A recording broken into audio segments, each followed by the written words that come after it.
They laughed during the divorce hearing, until the judge handed me everything and left my cheating ex and her lover in shock. Hey Reddit, I'm a 32-year-old male, and I really need to get this whole thing off my chest.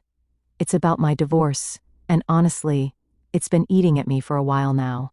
I've been working as a mechanic for the past 10 years, starting right after finishing tech school.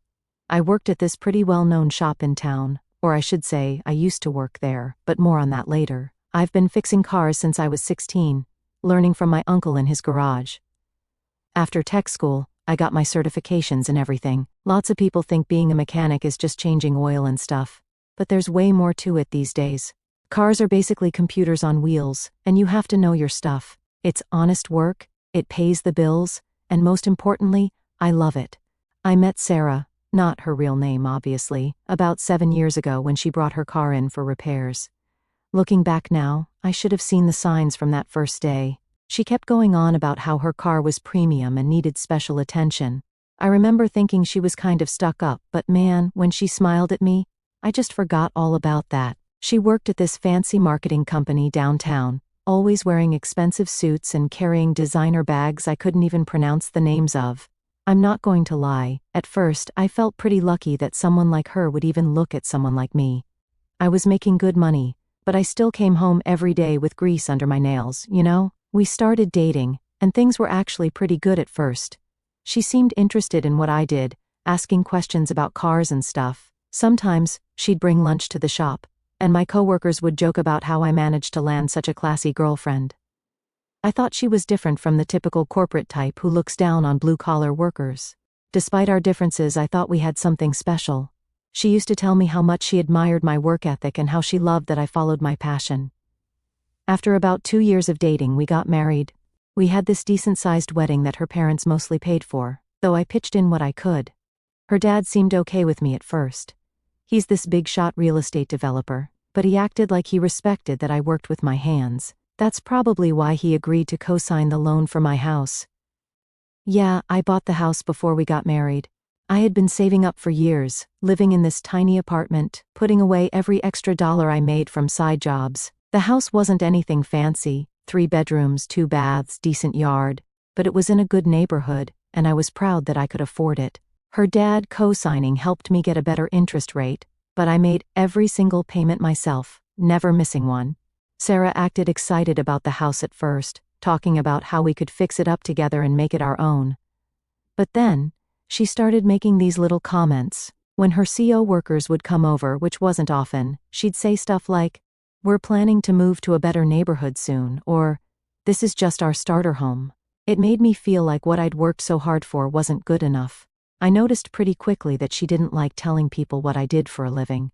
At her office parties, when she'd actually bring me, she'd introduce me as a small business owner in the automotive industry. I mean, technically that turned out to be true later, but back then, it felt like she was embarrassed to just say I was a mechanic. My sister, Jenny, saw through Sarah from the beginning. She'd come by the shop sometimes to have her car checked out, and she told me once, "I don't trust the way she looks at you, like you're some project she's working on." I brushed it off because, you know, sometimes sisters think no one's good enough for their brother. The first year of marriage was okay, I guess. We had our routines. I'd work at the shop from 7 in the morning to 6 in the evening, sometimes later if we had a complicated job.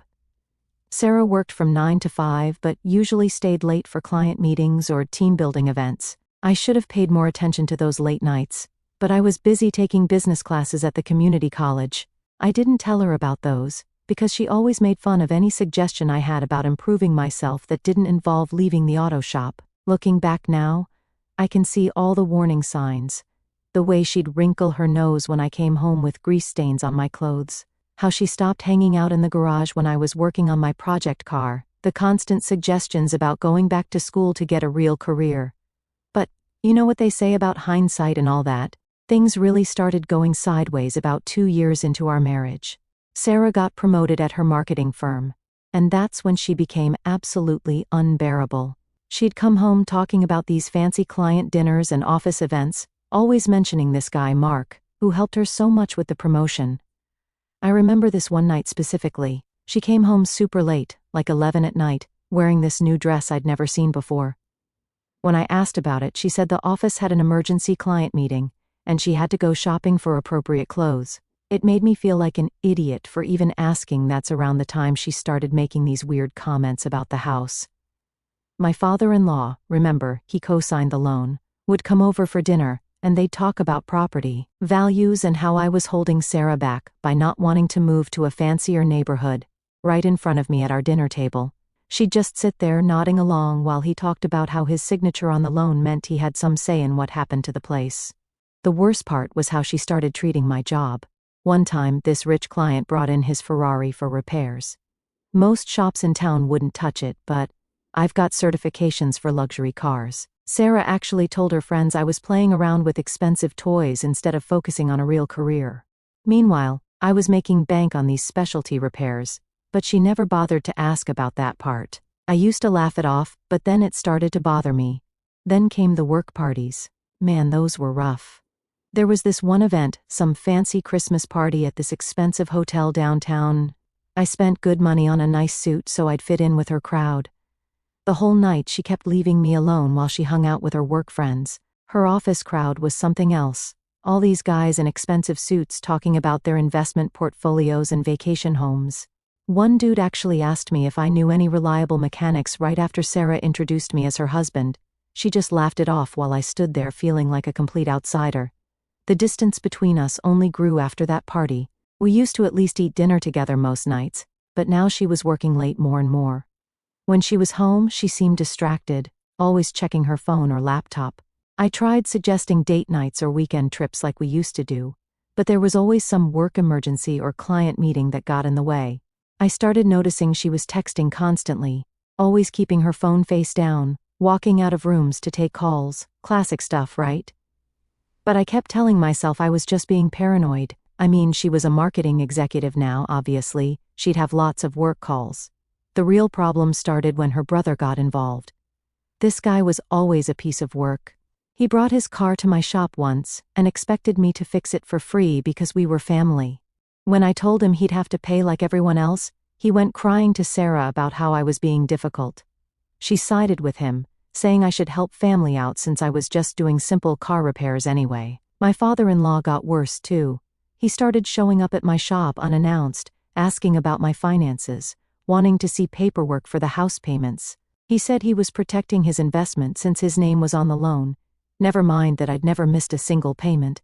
I was working late most nights, partly to avoid going home to another argument about my lack of ambition, and partly because of these business classes I was taking. Sarah never asked why I was late. She probably thought I was just working on cars. She'd make these snide comments about how I chose Greece over her. The breaking point came during one of her company's summer parties. They rented out this fancy rooftop bar, and Sarah insisted I come, saying it would make up for missing the last few office events, which I hadn't actually missed. She just told people I wasn't there. I walked in and saw her standing super close to this tall guy in an expensive suit. I found out later that was her coworker, Mark. The way they jumped apart when they saw me? Well, let's just say I'm not as dumb as Sarah thought I was. I knew there was something wrong, but I didn't have any proof yet. I'm not usually the type to snoop, but after that office party, I couldn't ignore what was happening anymore. I started paying attention to patterns. Every Thursday, she'd stay late at the office, but her car wouldn't be in the office parking lot when I drove by. There were the credit card statements. Suddenly, there were all these charges from restaurants I'd never heard of, always for 2 people, always on Thursdays. When I asked about them, she'd get super defensive and say they were client meetings. Funny how these client meetings always happened at romantic restaurants downtown. One day, I was checking the mail and found this envelope from a jewelry store, one of those fancy places downtown where everything costs more than my first car. Inside was a receipt for a men's watch. My birthday wasn't anywhere close, and Sarah had never bought me jewelry before. She always said it wasn't practical for a mechanic to wear nice things. When I tried to talk to her about all these changes, Sarah turned it around on me, saying I was being insecure and controlling. She started making these little digs about how I was becoming obsessive and paranoid. Every time I brought up something that didn't add up, she'd get this look on her face, like I was some kid making up stories. The more I pushed, the more she pulled away, spending even more time at the office. It got to the point where I barely recognized the woman I married, but the real proof came from this girl at her office. Let's call her Amy. She came into my shop for an oil change and seemed surprised to see me. She said something like, "Oh, I thought you guys split up already." When I asked what she meant, she told me everyone at the office knew about Sarah and Mark's special lunches. Apparently, they weren't even trying to hide it anymore. Amy also mentioned that Sarah had been telling people at work that we were separated and living apart. Meanwhile, I'm still coming home every night to cook dinner, which she never showed up for, and paying all the bills. I found out she'd even taken off her wedding ring at work, saying it didn't match her professional image. It's hard to describe how it feels when your whole life turns out to be a lie. I knew this was coming.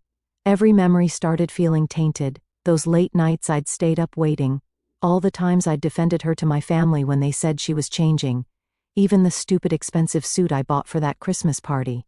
I'd been living in this weird parallel universe, where I was still trying to save our marriage, while she was already telling people it was over. The worst part wasn't even the betrayal, it was realizing how much effort she'd put into making me look like the clueless idiot who couldn't see what was right in front of him. I started gathering evidence, knowing our marriage was already dead, but determined not to let her steamroll me like she'd done with everything else. My buddy, who's a cop, helped me set up a system documenting dates, times, suspicious charges, and screenshots of her location showing she wasn't where she claimed. Each new piece of evidence felt like another nail in the coffin of our marriage, but at least now I was the one holding the hammer. They had this whole system worked out. She'd tell me she had weekend marketing conferences, but really, she was meeting him at this fancy hotel downtown. I found the receipts for that, too. She'd accidentally used our joint card instead of her personal one. An amateur mistake. What really got me was finding screenshots on her laptop of houses they were looking at together. Big fancy places in the expensive part of town. In their messages, they were laughing about how they could afford it once they got rid of dead weight. Pretty sure that was referring to me. My sister Jenny came by the shop one day and found me looking rough. I hadn't been sleeping well, you know. She took one look at all the evidence I'd gathered and said I needed a lawyer, fast. She knew this guy who specialized in divorces, and said he'd handled cases like mine before. I kept going to my business classes through all this, staying late at the shop, working on cars. One night, she actually came home early enough to catch me reviewing some financial documents at the kitchen table. "More repair invoices?" she asked with that condescending smile of hers. "Yeah, just trying to keep track of everything," I said, sliding my business school assignments under the stack of actual shop paperwork. "You know how it is with us simple mechanics." She sighed, that theatrical sigh of hers. "You know, if you just let me handle the books like I suggested, I do have an MBA." "Oh, I wouldn't want to burden you with my little shop's problems," I replied, thinking about the business valuation course I just aced. "Besides, you're so busy with all those late meetings lately. How was the one tonight, by the way?" "It was productive," she said, suddenly very interested in her phone. "We're working on something big." "I bet you are," I muttered, organizing my papers. "Well, don't let me keep you from your important executive stuff. I'll just stick to what I know best." She gave me that pitying look I'd grown to hate and walked away. Let her think I was just the dumb mechanic. She didn't know what I was planning for, and honestly, it was better that way. While she was busy looking down on my profession, I was quietly building something bigger. But the final straw came when I checked our joint savings account and found it nearly empty. She'd transferred almost everything out, leaving just enough to cover the monthly bills. When I confronted her about it, she claimed she was investing in her future, not even trying to hide it anymore. That's when I finally called the lawyer. Meeting with the lawyer was eye-opening. He looked through everything I'd gathered and said I had a solid case, especially since our state takes cheating into account during divorce proceedings. He also told me to keep acting normal while he got the paperwork ready. That was probably the hardest part. For 2 weeks, I had to pretend nothing was wrong. Every morning, I'd watch Sarah get ready for work, knowing she was going to see Mark. She'd come home late, and I'd have to listen to her lies about client meetings. I even had to sit through dinner with her parents one night, where they spent the whole time talking about how I needed to sign over part of the house to Sarah for security purposes. The lawyer suggested I get proof of her father's demands about the house, so I started recording our conversations, legal in my state with one-party consent. I got some pretty interesting stuff, including him literally saying, while joking, he'd make my life difficult if I didn't give Sarah what she wanted. Then came the day everything exploded. It was a regular Thursday, Sarah's usual late meeting night. My neighbor from next door called me at the shop. "I thought you should know. Sarah just pulled up with some man I've never seen before." They went inside together. I knew exactly who it was. My hands were steady when I drove home. Strange how calm you can be when you finally have to face something you've known was coming. I walked in to find them in the kitchen, Sarah and Mark, his hands on her waist. The look on her face when she saw me standing there, I'll never forget it. "Get out," I said quietly. "Both of you, now." Sarah's face went from shocked to angry in a second. "This is my house too. You can't just—" "The house that I paid for," I said, still using that calm voice that seemed to make her even more furious. "You have 30 minutes to pack a bag and leave." Mark slipped out while Sarah was screaming at me about her rights. She was still yelling when she called her father. 20 minutes later, her dad's SUV came screeching into our driveway, her brother Tommy jumping out before it even stopped. "You can't throw my daughter out," her father bellowed, trying to push past me into the house. Tommy was right behind him, puffing up like he was ready for a fight. I held up my phone, already recording. "You're both trespassing. I've already called the police, they're on their way. This is my daughter's home. I co-signed the loan. This house is mine," her father shouted, waving a folder of papers in my face. But I could see the uncertainty in his eyes. "Your daughter's been cheating on me for months," I said, loud enough for the gathering neighbors to hear. "I have proof of everything, the hotel receipts, the messages." "You really want to do this here in public?" That's when the cops showed up. Guess Sarah's family forgot I had the local PD's number on speed dial after fixing half their fleet. Tommy made one last grab for the door but stopped cold when he saw the officers walking up. Funny how quickly someone's attitude changes when they realize they're about to catch a breaking and entering charge. The next hour was surprisingly quiet. Sarah packed her bags while the police supervised. Her father and brother stood by their car, looking less confident by the minute. As she walked out, Sarah tried one last time. "You'll regret this. You have no idea what you're doing." I just smiled. Actually, for the first time in a long while, I know exactly what I'm doing. The next day, my lawyer filed for divorce. Sarah got served papers at her office. I found out later she made this big scene about it, crying to her coworkers about how cruel I was. Meanwhile, she'd been planning to take half my assets and move in with Mark the whole time. Her lawyer contacted mine, trying to negotiate before things got messy. They offered to let me keep the house if I paid Sarah a huge settlement. The amount they wanted was crazy, like they thought I was hiding money somewhere. My lawyer told them to pound sand. That weekend was wild. Sarah's family started telling everyone who would listen that I was abusive, that I trapped her in a bad marriage, that I was trying to leave her homeless. Some of her friends even posted stuff on social media about me. My sister wanted to respond, but I told her to let them dig their own grave. Sarah tried coming back to the house to get more stuff, but I'd changed the locks. My lawyer said she needed to go through proper channels now. She left this long voicemail about how I was being petty and immature, pretty rich coming from someone who got caught going through my house with her boyfriend. The next few weeks were a paperwork circus. Their lawyer kept sending these demanding letters, acting like Sarah was entitled to everything because her dad's name was on the loan. They really thought they had me cornered, even sending this detailed list of everything they wanted: the house, half my savings, my project car, even my tools, like they were shopping from a catalog or something. The first court date was just a preliminary hearing, but Sarah and her crowd treated it like they'd already won.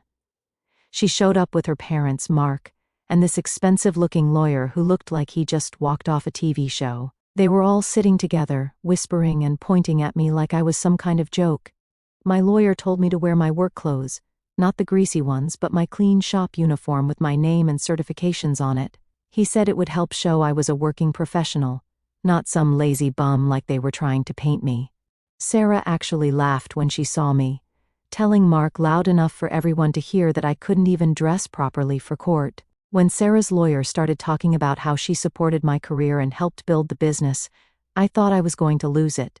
They tried claiming she did the books for the shop, which was completely false. She'd never even looked at my business paperwork. Then they brought up the house. Sarah's dad testified about how he co-signed the loan because I wasn't financially stable enough to get approved on my own, making it sound like he was doing charity work. My lawyer just sat there taking notes, looking completely calm while they built this whole fake story. The real fun started when they mentioned Mark, trying to say he was just a work friend who'd been helping Sarah through a difficult time. Meanwhile, my lawyer had printed copies of their text messages, hotel receipts, and photos of them together during times Sarah claimed to be at work conferences. Sarah's mom got up and gave this dramatic speech about how her daughter deserved a better life than being a mechanic's wife, saying, "I was holding Sarah back from her true potential, and that the prenup they wanted us to sign, which I refused, would have protected everyone." The whole time, Mark sat there looking smug. He even brought paperwork showing his salary and bonuses, trying to prove he could provide a better lifestyle. My lawyer just smiled and added the papers to our evidence pile. They had no idea what was coming. During the break, I overheard Mark and Sarah's brother planning how they'd redecorate my house. They were talking about turning my garage workshop into a home gym. Sarah's dad was on the phone with some contractor, already getting quotes for renovations. The weirdest part was when Sarah's lawyer tried claiming she had partial ownership of my tools because she helped select them for the business. My lawyer asked her to name even one specific tool she'd helped choose. She couldn't, then tried to cover by saying she meant she supported the general tool buying process. The judge actually raised his eyebrows at that one. They also brought up my night classes but completely twisted it, saying I was neglecting the marriage by going to school instead of spending time with Sarah, conveniently leaving out how she was spending those same nights with Mark. At the end of that first day, Sarah's lawyer presented their demands. They wanted the house, claiming her dad's co-signing made it partly theirs. They wanted half of my business assets, didn't know about those yet. They even wanted my project car, saying Sarah endured years of me working on it, so she deserved compensation. The judge set another court date for the following week. As we were leaving, Sarah's dad tried to corner me in the parking lot, saying we could make this all go away if I just signed over what they wanted. My lawyer got it all on video. The week between court dates was pure torture. I could barely sleep, knowing everything I'd worked for hung in the balance. Sarah's dad's parking lot threat kept replaying in my head, and even though we had it on video, I worried it wouldn't be enough. My lawyer assured me we had a solid plan, but I couldn't shake the feeling that Sarah's team had something else up their sleeve. Every night, I'd go down to my workshop and just sit there, looking at all my tools, wondering if this would be the last time I'd see them in my possession. My family tried to keep my spirits up, but they could tell I was a wreck. What Sarah and her family didn't know was that all their PR was only making me more determined to see this through to the end. When the second court date finally arrived, I felt like I was walking into the ring for the fight of my life. Sarah's team paraded up their witnesses one by one. First, their expert who'd magically inflated my shop's value without ever stepping foot in it. Then, Mark, spinning his story about Sarah's emotional struggles with my blue-collar status. And finally, her dad, trying to rewrite history about his role in our lives. The whole time, my lawyer just kept taking notes with this knowing smile while I sat there thinking about how none of them had any idea what was coming next. The real show started when it was our turn. My lawyer called up my first witness, my old boss from the shop. Sarah's side looked confused. They probably thought he was just going to talk about my work ethic or something. Instead, he pulled out this contract from 6 months ago. Turns out, when he was getting ready to retire, he didn't just hire a manager to replace him, he sold the entire business to me. I'd been the owner of the shop for half a year, but I kept working regular shifts because I love the actual work. You should have seen their faces. Mark's smug grin disappeared real quick. Sarah's dad stopped his constant whispering to her lawyer. And Sarah, she went completely pale. My lawyer started showing the documentation, business classes I'd been taking for 2 years to prepare for ownership, the loan I got approved for without any CO signers, and the shop's financial records. The business was doing great, way better than they thought. Those specialty repairs I did on luxury cars brought in serious cash. Then my lawyer revealed how much the business was actually worth. All those nights Sarah thought I was just fixing cars, I was building something bigger. The shop had contracts with 3 luxury car dealerships, a fleet maintenance deal with a local company, and was about to open a second location. Sarah jumped up and tried to interrupt, saying she should get half the business since we were married when I bought it. That's when my lawyer pulled out the purchase agreement, dated 2 weeks before I found out about her affair, paid for entirely with my own savings and a business loan in my name only. The judge asked Sarah why. If she was so involved in the business like she claimed, she never knew about the sale. Her lawyer tried to spin some story about me hiding assets, but it didn't work. We had documentation showing she was with Mark on the day I signed the purchase papers. Her dad tried to salvage something by bringing up the house loan again. My lawyer calmly showed that I'd already refinanced it, getting approved easily because of my business income. Sarah's dad wasn't even a co-signer anymore. I did that 2 months ago while they were busy planning how to take everything from me. During the court break, chaos erupted in the hallway. Sarah was screaming at her lawyer, saying he should have investigated my finances better. Mark disappeared completely. Guess finding out his girlfriend wasn't about to get rich changed his plans. Sarah's brother was on his phone, frantically calling someone, while their mom tried to calm everyone down. The best part was Sarah's dad. His face was literally red as he yelled at his lawyer about missing the business purchase. Kept saying something about how they should have hired a private investigator. My lawyer caught it all on his phone, saying it might be useful if they tried anything else. When we got back in the courtroom, Sarah's whole attitude changed. Suddenly she was crying, telling the judge how she always believed in my dreams and supported my business goals. She even tried saying she gave up better job opportunities to stay in town and help me succeed. The judge just sat there, looking thoroughly unimpressed. Her lawyer tried a new angle, saying Sarah's emotional support was crucial to my business success, and asked for a percentage of the shop's value as compensation for her contributions to its growth. My lawyer responded by playing recordings of her making fun of my work, calling me just a grease monkey, telling Mark how embarrassed she was about my job. Then, this random dude in a suit showed up. Turns out, Mark sent his own lawyer. This guy started talking about how Mark had no knowledge of the situation's complexity and wanted to distance himself from any financial discussions. Sarah looked like she'd been slapped. Guess her boyfriend wasn't ready to stick around once he realized she wasn't getting any money. The final ruling was beautiful. Sarah got nothing from the business. The judge said she had no claim to something she didn't even know existed. The house was mine, free and clear. She got to keep her car, which was in her name anyway, and a small amount of support for 3 months to transition. That's it. Sarah completely lost it, started crying about how unfair everything was, how she'd wasted years with me. The judge actually told her to be quiet, or he'd hold her in contempt. Her mom had to practically drag her out of the courtroom. The aftermath was wild. Sarah's dad tried to spread rumors about me in the business community, but it backfired.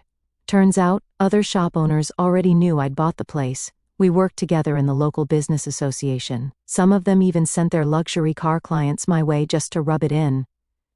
My shop's reputation actually got better. People loved that the owner still worked on cars himself. I started getting more high-end clients who wanted someone who actually knew what they were doing, not just some businessman who bought a garage. But remember how Mark ran off during the court break? Well, karma came for him too. Turns out, his company had strict policies about workplace relationships. Someone, definitely not me, sent their HR department the court documents showing he was involved with Sarah while she was still married. He got demoted and transferred to some tiny branch office 3 states away.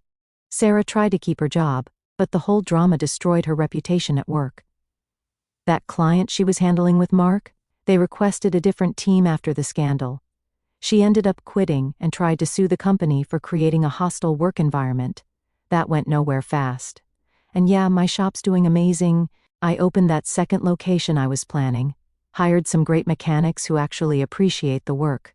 Sarah's dad tried to save face in the business community, went around telling people he mentored me, tried to take credit for my success. Nobody bought it. Other business owners had seen the court documents where he tried to steal my house. His reputation took a big hit, apparently. People don't like working with someone who tries to steal from their own son-in-law. And the house she wanted so badly? I just finished renovating it, added a beautiful new garage that's twice the size of the old one. Sometimes I see her drive by slowly, probably thinking about all the plans she had for the place. Her brother still brings his car to other shops and pays way more for worse service. Last month, I got this long email from Sarah. She wrote about how she regretted her choices and never meant to hurt me. She said she realized Mark wasn't who she thought he was, especially after he took that transfer without even telling her. She wanted to know if we could talk about everything. I never responded. My sister Jenny keeps telling me I should write a book about all this, but right now I'm too busy running my shops and doing what I love, working on cars. The best revenge? I still wear my work uniform most days. I could wear suits if I wanted to. But I'm damn proud of who I am and what I do. The mechanics respect me more because I'm not afraid to get my hands dirty alongside them. We just landed another major contract, and I was under a car doing an inspection when the clients came to sign the papers. Some of Sarah's friends who used to mock my job now try to get special treatment at my shop. They act like they never made fun of me being a mechanic. I just treat them like any other customer. No need for petty revenge when success speaks for itself.